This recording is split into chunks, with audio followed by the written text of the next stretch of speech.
যশোরে কোটা বিরোধী শিক্ষার্থীদের আন্দোলনে হামলার ঘটনা ঘটেছে। এ ঘটনায় ২০ শিক্ষার্থী আহত হয়েছে বলে দাবি তাদের।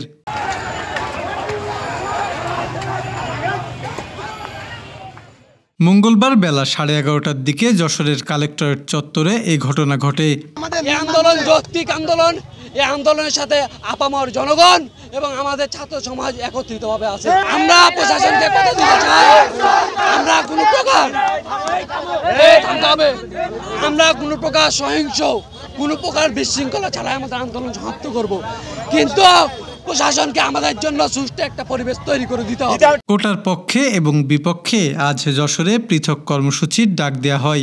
সকালে মুক্তিযোদ্ধা জনতা গড়ে তোলো একতা, সরকারি চাকরির ক্ষেত্রে কোটা বিরোধীরা হুঁশিয়ার সাবধান, তুমি কে আমি কে বাঙালি বাঙালি এসব দাবি সম্বলিত ব্যানার নিয়ে প্রতিবাদ জানায় যশোর জেলার মুক্তিযোদ্ধা ও তাদের পরিবারের সদস্যরা।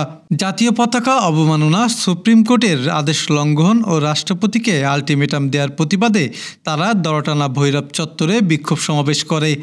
আমরা কি মরে গেছি না জীবিত আছি? এখনো জীবনে শের বিন্দু রক্ত দিয়ে প্রয়োজনে আবার যুদ্ধ করে এই কোটা রক্ষা করব আমরা ইনশাআল্লাহ। আজকের এই মিটিংয়ে ঘোষণা করছি, আমরা এখনো দুর্বল নয়, এখনো যুদ্ধ করতে পারি, প্রয়োজনে আন্দোলন করব এবং এই কোটা বিরোধীদেরকে মোকাবেলা করব ইনশাআল্লাহ। সমাবেশে সভাপতিত্ব করেন বীর মুক্তিযোদ্ধা রবিউল আলম। বক্তব্য দেন যশোর জেলা মুক্তিযোদ্ধা কমান্ডের সাবেক কমান্ডার AHM মুজহারুল ইসলাম মন্টু, ডেপুটি কমান্ডার প্রকৌশলী আবুল হোসেন, শহীদুল ইসলাম মিলন, কাজী আব্দুস সবুর হেলাল, সন্তান কমান্ডের শেখ আতিকুর বাবু, অ্যাডভোকেট মনিরুল ইসলাম।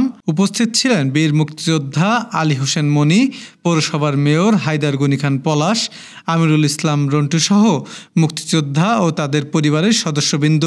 সমাবেশ পরিচালনা করেন বীর মুক্তিযোদ্ধা আফজাল হোসেন দোদুল।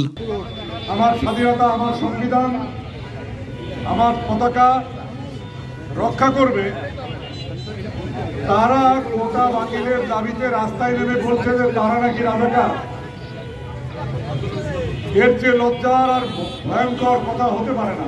এদিকে যশোর পলিটেকনিকের আন্দোলনরত শিক্ষার্থীরা অভিযোগ করেন, তারা মিছিল নিয়ে জেলা প্রশাসকের কার্যালয় চত্বরে গেলে সেখানে আগে থেকেই উপস্থিত থাকা মুক্তিযোদ্ধা সন্তান কমান্ডের নেতাকর্মীদের সাথে প্রথমে কথা কাটাকাটি হয়, পরে তাদেরকে সন্তান কমান্ডের কর্মীরা ধাওয়া করে।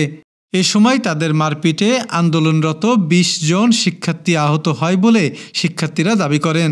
খবর পেয়ে পুলিশ এসে পরিস্থিতি নিয়ন্ত্রণে আনে। পরে শিক্ষার্থীরা প্রেস ক্লাব যশোরের সামনে অবস্থান নেয় এবং কোটা বিরোধী স্লোগান দিতে থাকে।